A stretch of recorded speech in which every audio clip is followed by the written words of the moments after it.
Hello students, तो जैसा कि हम न्यू बैच 2026-27 के लिए क्लासेस स्टार्ट कर चुके हैं हर एक सेमेस्टर के हर एक सब्जेक्ट की। तो आज की इस वीडियो में हम पढ़ने वाले हैं बीए फर्स्ट ईयर के फर्स्ट सेमेस्टर के सोशियोलॉजी का यूनिट नंबर 2। सोशियोलॉजी का जो सिलेबस है वो हम आपके साथ डिस्कस कर चुके हैं, जो नया सिलेबस है हर यूनिवर्सिटी के लिए। तो आपने नहीं देखा है तो उसके लिए चैनल पर विजिट कर लीजिएगा, आपको हर एक सब्जेक्ट का सिलेबस और क्लासेस हमारे चैनल पर मिल जाएंगी। तो सोशियोलॉजी के यूनिट नंबर 2 में आपको पढ़ना है समाज शास्त्र एवं अन्य सामाजिक विज्ञान। तो आज की वीडियो में आप क्या जानेंगे कि जो समाज शास्त्र है उसका अन्य सामाजिक विज्ञान के साथ क्या संबंध है और क्या अंतर है। अन्य सामाजिक विज्ञान का मतलब क्या है, जैसे मानव शास्त्र है, मनोविज्ञान है या राजनीति विज्ञान है, ये अलग अलग जो विज्ञान है उनके साथ समाज शास्त्र का क्या संबंध बनता है, क्या अंतर बनता है। क्योंकि जो समाज शास्त्र है वो भी एक सामाजिक विज्ञान ही है, तो इसका अलग अलग सामाजिक विज्ञान के साथ क्या संबंध और क्या अंतर है, आज की वीडियो में हम वही पढ़ने वाले हैं। यूनिट नंबर 1 पर ऑलरेडी हमने वीडियो बना दी है, तो आप उसके लिए हमारे चैनल पर विजिट कर लीजिएगा। चलिए देखते हैं सबसे पहले समाज शास्त्र और मानव शास्त्र के बीच संबंध क्या है। उसके बाद हम मनोविज्ञान के बारे में देखेंगे, उसके बाद हम राजनीति विज्ञान के बारे में देखेंगे। तो समाज शास्त्र तो आप समझ ही चुके हैं यूनिट नंबर 1 के अंदर कि समाज शास्त्र होता क्या है। समाज शास्त्र क्या है? समाज का अध्ययन करने वाला विज्ञान है। तो चाहे समाज शास्त्र हो या मानव शास्त्र हो, दोनों ही सामाजिक विज्ञान की शाखाएं हैं जो मानव व्यवहार और सामाजिक संरचनाओं का अध्ययन करती हैं। लेकिन इनके जो अध्ययन का तरीका होता है कुछ अलग अलग तरीके का है। मतलब मकसद तो एक ही है कि मानव के समाज की संरचनाओं का अध्ययन करना है, लेकिन अध्ययन करने का जो तरीका होता है वो अलग अलग होता है। तो समाज शास्त्र आप जान चुके हैं यूनिट नंबर 1 में। आज हम देखेंगे मानव शास्त्र का पहले अर्थ। तो मानव शास्त्र जिसको इंग्लिश में कहते हैं एंथ्रोपोलॉजी और समाज शास्त्र को सोशियोलॉजी कहते हैं। तो मानव शास्त्र का शाब्दिक अर्थ होता है मानव का विज्ञान, यानी कि मानव का अध्ययन करने वाला विज्ञान या विषय। वास्तव में मानव विज्ञान या मानव शास्त्र मानव और उसके कार्यों का अध्ययन कहा जा सकता है। हम समाज के अंदर ही रहते हैं, तो मनुष्यों का भी अध्ययन कोई न कोई विज्ञान अवश्य करता है। तो जो मानव शास्त्र है ये हम मनुष्यों का ही अध्ययन करता है, हमारे कार्यों का अध्ययन करता है, हमारे समाज की संरचनाओं का अध्ययन करता है। और जो समाज शास्त्र है उसका भी मकसद क्या है कि समाज का अध्ययन करना। तो देखिए, जो मानव शास्त्र है मानव समाज और मानव की संस्कृति यानी उनके कल्चर का अध्ययन करता है, जबकि जो समाज शास्त्र है वो मुख्य रूप से आधुनिक समाज और सामाजिक संरचनाओं या जो सामाजिक समूह है या जो सामाजिक संस्था है उनका अध्ययन करता है। तो बेसिक सा ये डिफरेंस आपको समझ में भी आ गया होगा और अर्थ भी आप समझ गए होंगे। समाज शास्त्र क्या है? यह मनुष्य के आधुनिक समाज का, संरचना का, समूह का या संस्था का अध्ययन करता है, जबकि मानव शास्त्र मानव समाज और संस्कृति का अध्ययन करता है। अब यहाँ पर कुछ डेफिनेशन देखिए मानव शास्त्र की अलग अलग विद्वानों के अनुसार। जैकब्स और स्टर्न महोदय लिखते हैं कि मानव शास्त्र मनुष्य जाति के जन्म से लेकर वर्तमान काल तक मानव के शारीरिक, सामाजिक तथा सांस्कृतिक विकास एवं व्यवहारों का वैज्ञानिक अध्ययन है। क्या है मानव शास्त्र? मनुष्य जाति जब से पैदा हुई है और वर्तमान समय मतलब प्राचीन समय से लेकर के आज तक मनुष्य जो कुछ भी करता है उसका अध्ययन करता है। मनुष्य के शारीरिक, सामाजिक, सांस्कृतिक हर एक प्रकार के विकास का और मनुष्यों के व्यवहार का अध्ययन करने वाला विषय है मानव शास्त्र। अगली डेफिनेशन है हॉबल महोदय के अनुसार। ये लिखते हैं मानव शास्त्र के लिए कि मानव शास्त्र जो है मानव एवं उसके समस्त कार्यों का अध्ययन है, यानी मनुष्य का और मनुष्य के द्वारा किए गए सभी कामों का अध्ययन करने वाला विषय है मानव शास्त्र। संपूर्ण अर्थ में यह मनुष्य की प्रजातियों एवं प्रथाओं का अध्ययन है। यानी एकदम अगर हम फुल मीनिंग में कहें कि जो मानव शास्त्र है उसका पूरा अर्थ यही है और आसान सा शाब्दिक सा अर्थ यही है कि मनुष्य की जो प्रजातियां हैं और जो प्रथा है उनका अध्ययन करने वाला विषय मानव शास्त्र है। देखिए, कुछ विद्वानों ने कहा है कि मानव शास्त्र और समाज शास्त्र जो है वो जुड़वा बहने हैं, क्योंकि दोनों ही मानव व्यवहार और सामाजिक जीवन के विभिन्न पहलुओं का अध्ययन करते हैं। आइए अब ये जानते हैं कि समाज शास्त्र और मानव शास्त्र के बीच जो संबंध है वो किन बिंदुओं से पता चलता है, किन बातों से पता चलता है कि हाँ जो समाज शास्त्र है, जो मानव शास्त्र है, दोनों आपस में घनिष्ठ संबंध रखते हैं। तो पहला पॉइंट है इन दोनों के बीच रिलेशन का, संबंध का, कि सामाजिक मानव शास्त्र जो है और जो समाज शास्त्र है, दोनों का ही उद्देश्य जो है मानव समाज का ही अध्ययन करना है। मतलब अध्ययन करने का जो तरीका है, जो फोकस करते हैं सोसाइटी के ऊपर, ये मनुष्यों के दृष्टिकोण अलग अलग है, लेकिन जो पर्पस है, जो उद्देश्य है कि मनुष्य का ही अध्ययन करना है, मनुष्य के समाज का, संस्कृति का, सभ्यता का और उसकी संरचना का अध्ययन करना है, तो दोनों का पर्पस एक ही है। तो इस तरीके से हम देख सकते हैं कि दोनों आपस में एकदम जुड़े हुए हैं और काफी ज्यादा एक दूसरे के अध्ययन को आसान भी बनाते हैं। अब देखिए इनके संबंध का जो दूसरा बिंदु है वो है सामाजिक मानव शास्त्र तथा समाज शास्त्र अपने अपने अध्ययनों द्वारा एक दूसरे के कार्य को बहुत ज्यादा सरल यानी आसान बनाते हैं। तो मानव शास्त्र जो अध्ययन करता है समाज का और समाज के लोगों के कार्यों का, और जो समाज शास्त्र अध्ययन करता है, दोनों जिन जिन चीजों का अध्ययन करते हैं, तो जब भी मानव शास्त्र को जरूरत पड़ती है वो समाज शास्त्र के अध्ययन को उठा लेता है, समाज शास्त्र को जरूरत पड़ती है तो ये मानव शास्त्र के अध्ययन को उठा लेता है और फिर उनको देखकर उस हिसाब से वो स्टडी करते हैं, अध्ययन करते हैं। तो कहीं ना कहीं चीजें एक हैं, तो ये एक दूसरे की काफी ज्यादा मदद भी करते हैं। तीसरा बिंदु है कि समाज शास्त्र तथा मानव शास्त्र दोनों ही सामाजिक संरचना, सामाजिक संबंध, सामाजिक जो व्यवस्था होती है समाज की और जो व्यक्तियों के बीच पाए जाने वाली अंतःक्रिया होती है उनका ही अध्ययन करते हैं। तो दोनों का अध्ययन क्षेत्र जो है एकदम सेम टू सेम है। तो इससे आपको पता चल ही रहा होगा कि ये दोनों आपस में कितना ज्यादा घनिष्ठ संबंध रखते हैं। चौथा पॉइंट है समाज शास्त्र और मानव शास्त्र दोनों ही समान अध्ययन पद्धतियों का प्रयोग करते हैं, यानी जो भी मेथड होता है स्टडी का सोसाइटी के लिए उनका वो सेम ही यूज करते हैं। पांचवा पॉइंट है समाज शास्त्र का मुख्य कार्य सैद्धांतिक ज्ञान में वृद्धि, मानव शास्त्रीय अध्ययन के लिए ठोस आधार तैयार करना होता है। तो इन 5 बिंदुओं के माध्यम से पता चलता है कि मानव शास्त्र और समाज शास्त्र का आपस में काफी गहरा रिलेशन है, संबंध है। अब यहाँ पर आपकी अगली हेडिंग है मानव शास्त्र और समाज शास्त्र के बीच अंतर। जहाँ इनके बीच काफी ज्यादा संबंध हमें देखने को मिलते हैं, वहीं कुछ इनके बीच अंतर भी हमें देखने को मिल जाता है। अंतर का पहला पॉइंट है सामाजिक मानव शास्त्र जो है आदि समाजों के अध्ययन से संबंधित है, जबकि जो समाज शास्त्र की विषय वस्तु है वर्तमान, जटिल और प्रौद्योगिक समाज है।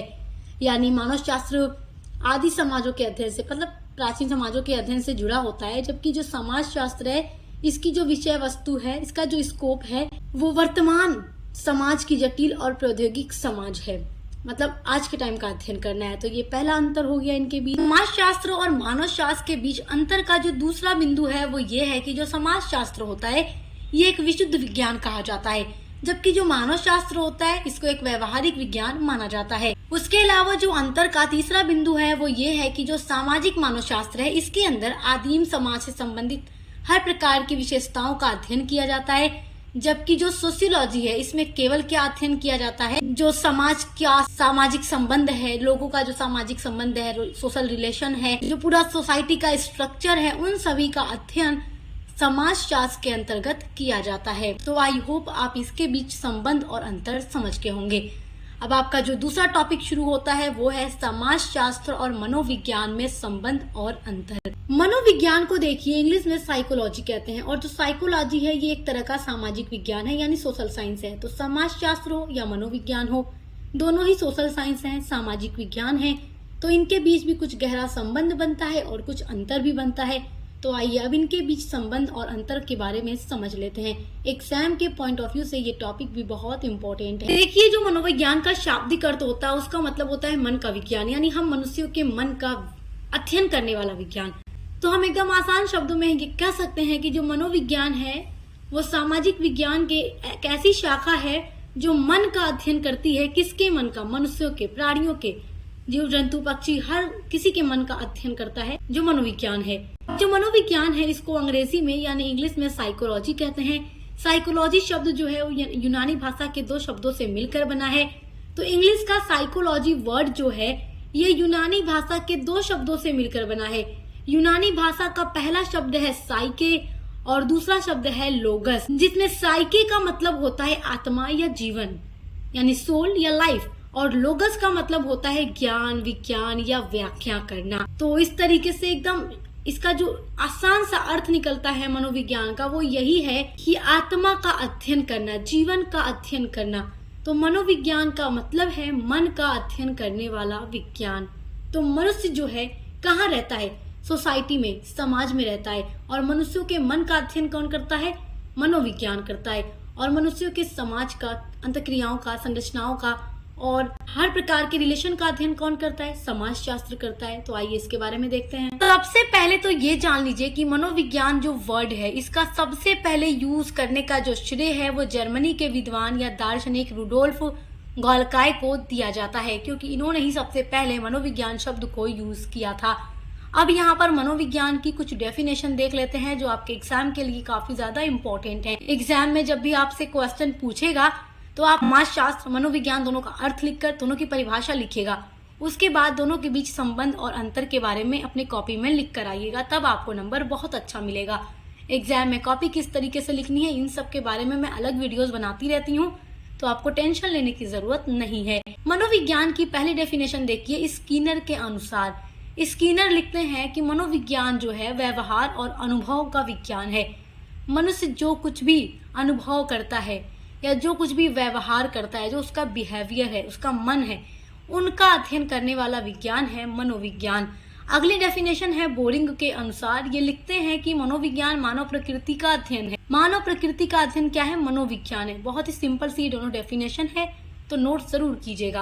अब आपकी अगली हेडिंग है समाजशास्त्र एवं मनोविज्ञान के बीच संबंध। तो अब किन पॉइंट से ये पता चलता है, किन बातों से ये पता चलता है कि दोनों के बीच में गहरा रिलेशन है, यानी घनिष्ठ संबंध है या रिलेशन है। चलिए इन दोनों के बीच संबंध का यानी रिलेशन का पहला पॉइंट है कि मनोविज्ञान में व्यक्ति की मन के विचारों का, मानसिक विचार का, माइंड में जो भी व्यक्ति सोच रहा है, जो भी उसके आइडियाज हैं, विचार हैं, फीलिंग्स हैं, उनका अध्ययन किया जाता है। किसके अंदर? मनोविज्ञान के अंदर।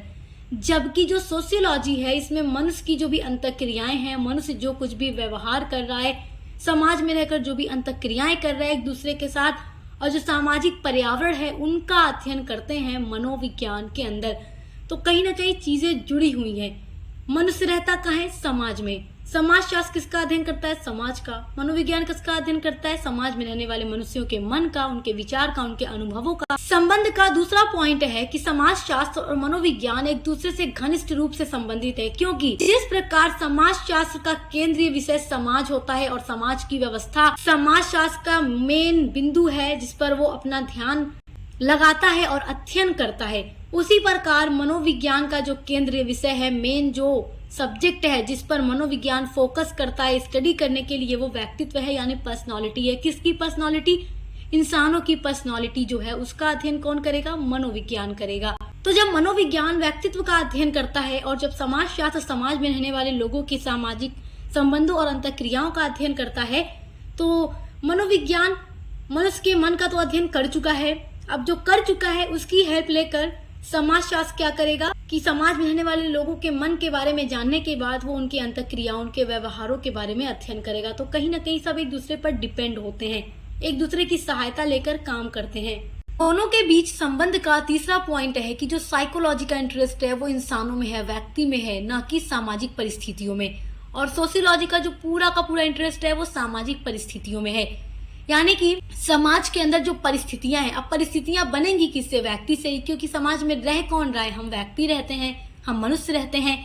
तो मनोविज्ञान पूरा फोकस करता है व्यक्तियों के ऊपर, उसकी पर्सनालिटी के ऊपर, उसके दिमाग के ऊपर। और समाजशास्त्र क्या अध्ययन करता है कि जो समाजशास्त्र है समाज में रहने वाले व्यक्तियों की परिस्थितियों का पूरा अध्ययन करता है। तो परिस्थितियां व्यक्ति से ही बनती है, तो कहीं ना कहीं सब एक दूसरे से जुड़े हुए हैं, एक दूसरे से संबंधित हैं। तो आप कह सकते हैं कि जो मनोविज्ञान है या जो समाजशास्त्र है आपस में काफी ज्यादा जुड़े हुए हैं, क्योंकि दोनों के अध्ययन का जो पूरा दृष्टिकोण है वो व्यक्ति ही है, बस अध्ययन करने का जो तरीका है वो अलग अलग है। अब दोनों के बीच अंतर के पॉइंट देख लेते हैं कि दोनों के बीच किन बातों से अंतर बन जाता है। अब किन दोनों के बीच? समाजशास्त्र और मनोविज्ञान के बीच अंतर क्या है? अंतर का पहला पॉइंट है कि मनोविज्ञान का जो संबंध है व्यक्ति की मानसिक प्रतिक्रियाओं से होता है, जो इंसान का मन है उसकी जो प्रतिक्रियाएं हैं और व्यक्तित्व की जो पूरी व्यवस्था होती है। जो समाजशास्त्र है उसका पूरा संबंध समाज से है और सामाजिक प्रक्रियाओं से है, और मनोविज्ञान का संबंध किससे है? मानसिक प्रक्रियाओं से। और समाजशास्त्र का संबंध किससे है? सामाजिक व्यवस्था और सामाजिक प्रतिक्रियाओं से। तो अब दोनों के बीच अंतर बन जाता है। अंतर का दूसरा पॉइंट है कि मनोविज्ञान में एक ही व्यक्ति की विभिन्न क्रियाओं के अंतर संबंधों का अध्ययन किया जाता है, जबकि सोशियोलॉजी में कई व्यक्तियों के बीच होने वाली जो अंतर क्रियाएं होती हैं उनका अध्ययन करते हैं। क्योंकि जो मनोविज्ञान है वो कर तो रहा है व्यक्ति के ही मन का अध्ययन, व्यक्ति की ही अंतःक्रियाओं का अध्ययन कर रहा है, मगर वो सिंगल व्यक्ति की करेगा ताकि उसको समाज में रहने वाले हर व्यक्ति के मन के बारे में पता चल सके। जबकि जो समाज शास्त्र है वो भी मनुष्य की अंतःक्रियाओं का ही अध्ययन करता है। बस फर्क इतना है कि समाज शास्त्र जो है ग्रुप में रह रहे लोगों के बीच अंतःक्रियाओं का अध्ययन करता है कि लोगों का एक दूसरे के बीच अंतःक्रिया करने का स्टाइल क्या है, तरीका क्या है, बिहेवियर क्या है। तो देखिए दृष्टिकोण एक जैसा ही है, बस कुछ ही चीजें डिफरेंस हैं। तो आई होप कि ये चीजें आप समझ पा रहे होंगे। अंतर का तीसरा पॉइंट है कि मनोविज्ञान में प्रमुखतः मनोवैज्ञानिक परीक्षण एवं निरीक्षण और प्रयोगात्मक पद्धति का यूज किया जाता है, और सोशियोलॉजी के अंदर व्यक्तित्व जीवन अध्ययन पद्धति या ऐतिहासिक पद्धति आदि का यूज किया जाता है। तो इनकी जो पद्धतियां हैं चीजों को जानने की, अध्ययन करने की, वो अलग अलग हैं, एक जैसी नहीं है। तीसरा टॉपिक है समाज शास्त्र का राजनीति शास्त्र के साथ संबंध और अंतर। राजनीति शास्त्र का मतलब पॉलिटिकल साइंस, समाज शास्त्र का मतलब सोशियोलॉजी। सोशियोलॉजी के बारे में तो आप जानते ही हैं कि ये सामाजिक संबंधों के अध्ययन करने वाला विज्ञान है जो संपूर्ण समाज का अध्ययन करता है।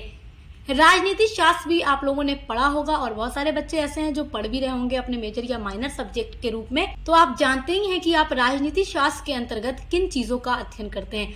आप राज्य का अध्ययन करते हैं, सरकार का, सरकार की शक्ति का, हर एक चीज का, चुनाव कैसे होता है, सब कुछ। मतलब राजनीति शास्त्र का अध्ययन का पूरा जो क्षेत्र है वो राज्य ही है। तो देख लेते हैं राजनीति शास्त्र का पहले अर्थ क्या है, परिभाषा क्या है, उसके बाद इनके बीच संबंध और अंतर के बारे में समझेंगे। पॉलिटिकल साइंस यानी राजनीति शास्त्र, जिसका अंग्रेजी रूपांतरण क्या है, पॉलिटिकल साइंस। इंग्लिश में हम क्या कहेंगे, पॉलिटिकल साइंस।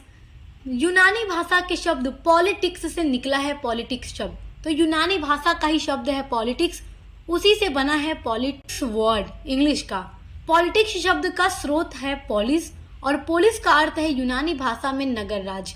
तो पोलिस से बना है पॉलिटिक्स, और पोलिस यूनानी भाषा का वर्ड है जिसका मतलब होता है नगर या राज्य, यानी नगर या राज्य का मतलब पोलिस।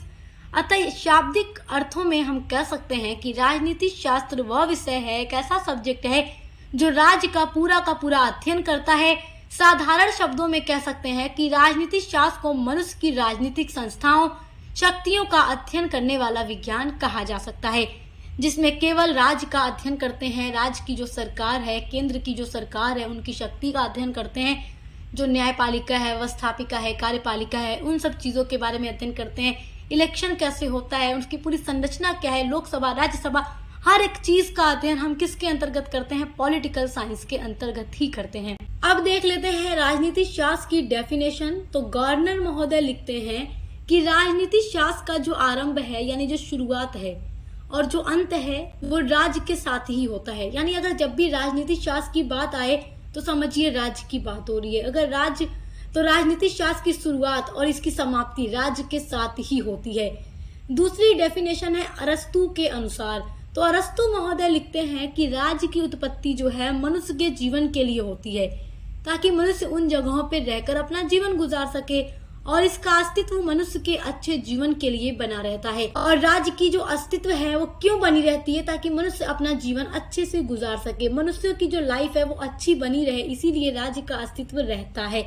ये कौन कह रहा है, ये अरस्तु कह रहे हैं। ये अब जानते हैं कि समाज शास्त्र और राजनीति शास्त्र के बीच में संबंध क्या है। तो इनके बीच संबंध का पहला पॉइंट है कि जो राजनीति शास्त्र है वो राज्यों की क्रियाओं से जुड़ करके, यानी राज्यों की क्रियाओं से संबंधित होकर के समाज का विस्तृत अध्ययन करता है। समाज का अध्ययन कौन करता है, समाज शास्त्र करता है।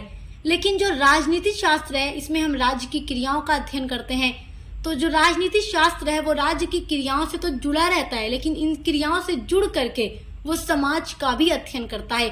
तो कहीं ना कहीं समाज शास्त्र और राजनीति शास्त्र के बीच गहरा संबंध बनता है। और जब भी ये दोनों आपस में अलग अलग चीजों का अध्ययन करते हैं तो जब जिसे जिसकी आवश्यकता पड़ती है वो उसकी मदद भी करते हैं। दूसरा पॉइंट है कि समाज शास्त्र के लिए राजनीति शास्त्र के लिए समाज शास्त्र का ज्ञान होना जरूरी है। जब कोई व्यक्ति दोनों के बारे में पढ़ रहा है तो उनको दोनों के बारे में अध्ययन करना आवश्यक है, दोनों के बारे में ज्ञान होना जरूरी है, तभी वो इन चीजों के बीच में क्या संबंध बनता है और किस तरीके से एक का प्रयोग करके दूसरे के बारे में जानकारी प्राप्त करनी है, तभी वो समझ पाएंगे। जब समाज शास्त्र और राजनीति शास्त्र दोनों का ज्ञान होगा तभी। तो इससे पता चलता है कि इनके बीच आपस में गहरा संबंध है, तभी तो एक साथ दोनों का ज्ञान होना जरूरी है। तीसरा पॉइंट है जो समाज शास्त्र है और जो राजनीति शास्त्र है, इनमें इतना घनिष्ठ संबंध हमेशा से रहा है कि कुछ वर्ष पहले तक दोनों विज्ञानों को एक ही विज्ञान माना जाता था। पहले क्या होता था कि जो समाज शास्त्र है वो एक अलग सब्जेक्ट के रूप में नहीं पढ़ाया जाता था, इसे तो इसी के साथ जुड़कर एक राजनीति शास्त्र की शाखा के रूप में पढ़ाया जाता था या इकोनॉमिक्स की शाखा के रूप में पढ़ाया जाता था। लेकिन बाद में समाज शास्त्र को अगस्त काम्टे ने एक विषय का रूप दिया, तब से जाकर ये एक अलग सब्जेक्ट के रूप में पढ़ा जाने लगा। तो इन्हीं बातों से पता चलता है कि ये कितना आपस में जुड़े हुए हैं। अब देख लेते हैं कि राजनीति शास्त्र और समाज शास्त्र के बीच किन बातों से अंतर का पता चलता है। तो इनके बीच अंतर का पहला पॉइंट है कि जो समाज शास्त्र है प्राचीन तथा आधुनिक सभी प्रकार के समाज का अध्ययन करता है, जबकि जो पॉलिटिकल साइंस है इसमें केवल संगठित समाज का ही अध्ययन किया जाता है। तो इससे पता चलता है कि इन दोनों के बीच अंतर भी है, क्योंकि जो समाज शास्त्र है वो प्राचीन समाज का भी अध्ययन करेगा, आधुनिक समाज का भी अध्ययन करेगा, जबकि राजनीति शास्त्र वर्तमान की चीजों का अध्ययन करेगा और संगठित समाज का अध्ययन करेगा। अंतर का दूसरा पॉइंट है कि जो सोशियोलॉजी है इसका जो अध्ययन करने का दृष्टिकोण है, जो पॉइंट ऑफ व्यू है वो बहुत ही बड़ा है, विस्तृत है, व्यापक है और सामाजिक है। और जो पॉलिटिकल साइंस के अध्ययन करने का पूरा दृष्टिकोण है वो एक सीमित है, लिमिटेड है और राजनीति के ये राजनीतिक चीजों का ही अध्ययन करता है। और जो समाज शास्त्र है वो केवल सामाजिक चीजों का अध्ययन करता है। तीसरा पॉइंट है समाज शास्त्र जो है अपेक्षाकृत अधिक व्यवहारिक विज्ञान होता है, जबकि जो पॉलिटिकल साइंस है वो समाज शास्त्र की अपेक्षा कम व्यवहारिक विज्ञान होता है। चौथा पॉइंट है कि सोशियोलॉजी के अंदर सामान्यीकरण तथा सिद्धांतों का भी निर्माण किया जाने लगा है, जबकि जो पॉलिटिकल साइंस है इसमें सिद्धांत विकसित नहीं हो पाया है अब तक। तो इन चीजों से पता चलता है कि इनके बीच कुछ अंतर भी है, लेकिन अगर हम संबंध पढ़ते हैं तो हमें यही पता चलता है कि इनके बीच जो संबंध रहा है और है वो बहुत ही गहरा है। बस कुछ ही बिंदुओं से इनके बीच हम अंतर देख पाते हैं। तो आई होप कि आप समाज शास्त्र का जो अन्य सामाजिक विज्ञान के साथ संबंध है और जो अंतर है वो आप बहुत अच्छे से समझ के होंगे। तो आपकी यूनिट नंबर 2 कंप्लीट होती है। अब मिलते हैं आपकी यूनिट नंबर 3 के साथ, और इसी तरीके से आपको हर एक सब्जेक्ट की क्लासेस हमारे चैनल पर मिलती रहेंगी, चाहे आपका मेजर सब्जेक्ट हो, माइनर हो, को करिकुलर हो, वोकेशनल हो, सभी के बारे में यहाँ पर पढ़ाई कराई जाती है हर यूनिवर्सिटी के लिए। पसंद आए तो सब्सक्राइब करना मत भूलिएगा। अब मिलते हैं अगली वीडियो के साथ।